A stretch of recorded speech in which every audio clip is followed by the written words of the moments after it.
Engineering and Technology in Department of Electronics and Communication. This video is about subject Microwave Engineering. So, in this video, we are going to learn about the microwave measurement. In the last video, you learned about how to measure the power. So we learned the various methods of measuring the high power, low power as well as the medium power. So now, today we are going to first of all measure how to measure the noise. Measurement of the noise. As you know that what is the noise? The noise is an unwanted signal and which will be appeared into the signal during the propagation, during the transmission. So how to measure that amount of the noise? So as we know that there are the n number of sources of the noise. So there are mainly the three types of the source of the noise. The first noise which is generated by the device. The noise which could be generated due to the random fluctuation and the thermal fluctuations of the electron inside the device, which is referred to as a thermal noise. So it's this kind of the noise. So noise generated by the device itself. The other category of the noise, that is the noise generated and added to the input signal before the device. Now as you know that during the propagation, the noise that can be added into the radio frequencies, the noise that could be added, and that we know that we are putting the device and we are not able to reduce that kind of the noise which would be directly coming from the sources, natural sources. So noise generated and added to the input signal before the device. And the another one, that is the environmental noise, which is externally generated.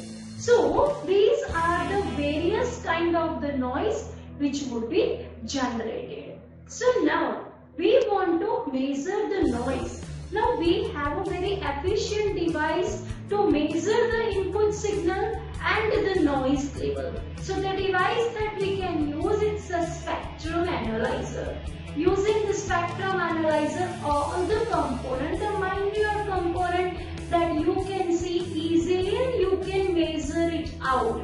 So all that component to measure we can use the spectrum analyzer. Now here we'll see the block diagram of how to measure the noise using the spectrum analyzer. So now first the signal generator. The signal generator will generate the particular signal. Now here we have the spectrum analyzer. Now the device for which you want to measure the noise, so that device we need to put. So you can say that the device under test, meaning the device for which you want to measure the noise. So this is the device under the test between the spectrum analyzer and the signal generator. So now the device under the test that we will put, and the way the signal generator will generate the signal, and according to that we can measure the output onto the spectrum analyzer. So before doing the practical, what you can do? You can remove the device under the test and you can measure the ideal reading. So you can just connect the signal generator and the spectrum analyzer. Whatever the signal that comes from the signal generator that given to the spectrum analyzer, it gives you all the components, the ideal values of all the components. Now you can put the device under the test and you can measure the noise, and we can also find out the noise factor. As you know that you have learned in the communication other chapters that what does the meaning of the noise factor. So we can measure that the same way over here, the noise factor. So this is the one way to measure the noise. Now using the other thing, that is the ready-made noise figure meter is available. So we can also measure the noise using using the noise figure meter. Now here you can see the diagram that the input termination. Okay, input termination, okay, that is the terminating load that we can connect over here. The noise source that we are putting, which will generate the noise. And the test device means the device for which we need to measure the noise. Okay, so here we are giving the having the noise figure meter. Now the gating source, it will do the controlling of the input signals, okay, provided to the excess noise source, okay. And this is the indicator. This indicator will gives us the output of the noise, okay. So now it is about the measuring of the noise. Now the next is the parameter that we want to measure. It's a measurement of the quality factor. We have the cavities, we have the devices which is having the cavity, and we need to measure all that factor. Then we can do it by the measurement of the quality factor. So at the microwave frequency, okay, the accuracy measurement of the Q factor for cavities having very high Q is very difficult. As you know that we have already learned that the low frequency analysis, the high frequency analysis, okay, that things is totally different one, okay. So again, to measure this quality factor at the high frequency, okay, now it is very difficult. Now it is why, that is due to the fact that the 3 dB bandwidth of the cavity response curve is very small, okay. So there is a small fraction of the resonance frequency, and for that the finding out the Q value, okay, that's very difficult. So the measurement of the quality factor, okay, that we can do it by using the 3 methods. Which are those 3 methods? The first method is the transmission method. Second method is the impedance method. And the third method, that is the transient decay or the decrement method. Now the first of all, the transmission method for the Q measurement. What we can do? The microwave source which provides the high frequency signal. Here the cavity resonator, okay, that's the important device to measure the Q value. So we have the cavity resonator, and its output is given to the detector which will detect the particular frequency, and the power indicator or the measurement, okay, that can be done over here. So now here, as I said that the response curve is very small. So here you can see that this is the curve, that is the frequency versus the output in dB. Now you can see that this curve, that's a very small, okay, and using the half power frequency of this resonance curve, okay, we can find it out. So by varying the frequency of the microwave source, okay, and keeping the signal level constant, the output level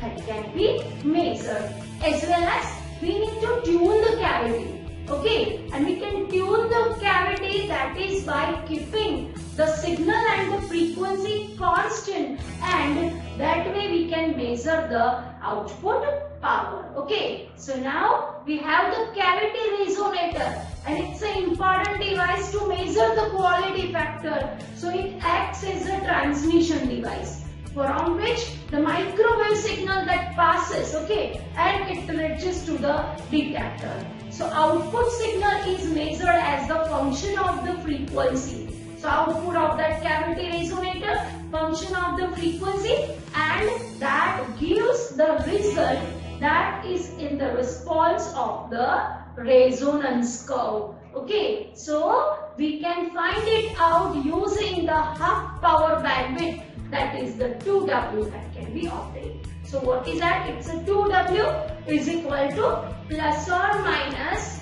1 upon QL.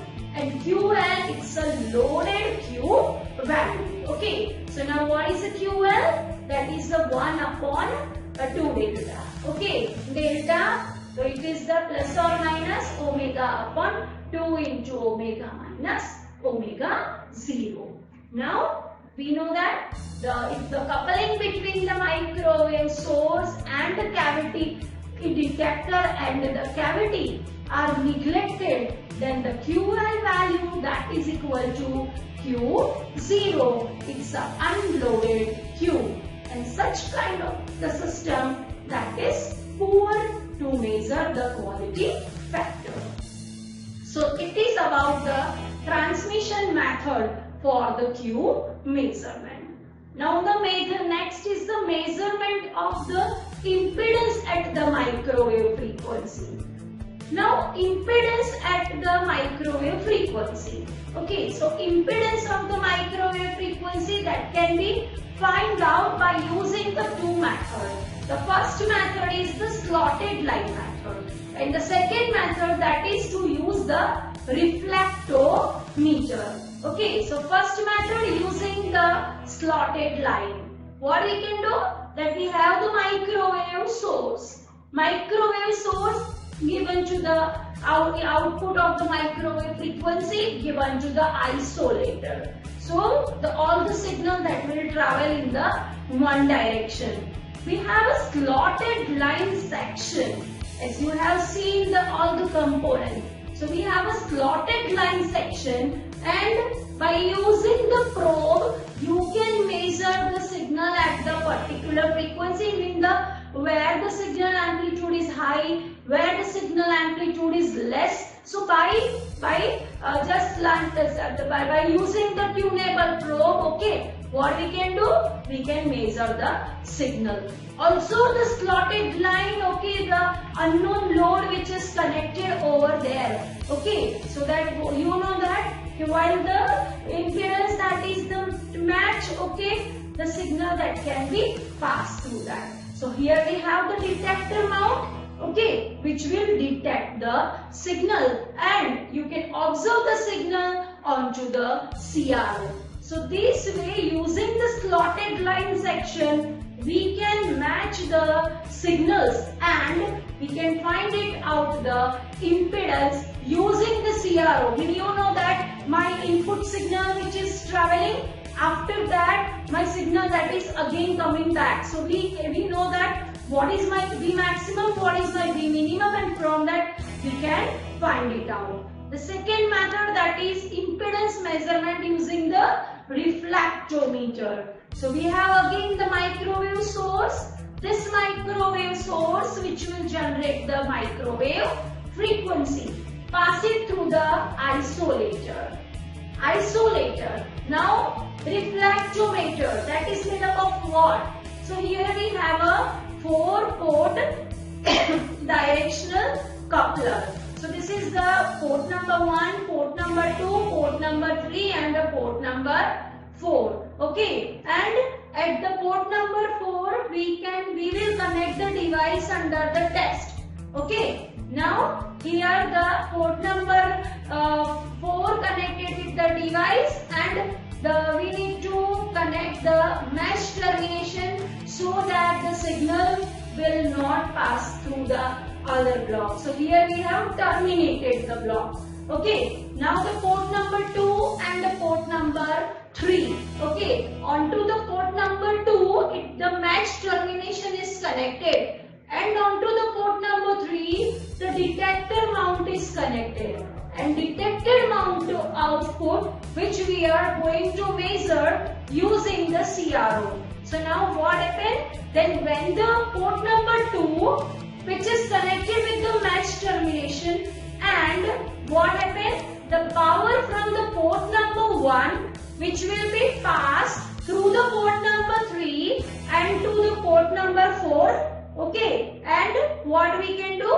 That we can find it out the signal. Okay, so this way we can find it out the impedance using the reflectometer. So my P is equal to V reference upon V input. Okay, so SWR is equal to 1 plus rho upon 1 minus rho. Okay, and we can find it out from the reflection coefficient. We are able to find out the SWR value. Also we can find it out the ZL value. Okay, so this way we can find out the ZL is equal to Z0 in bracket 1 plus rho upon 1 minus rho.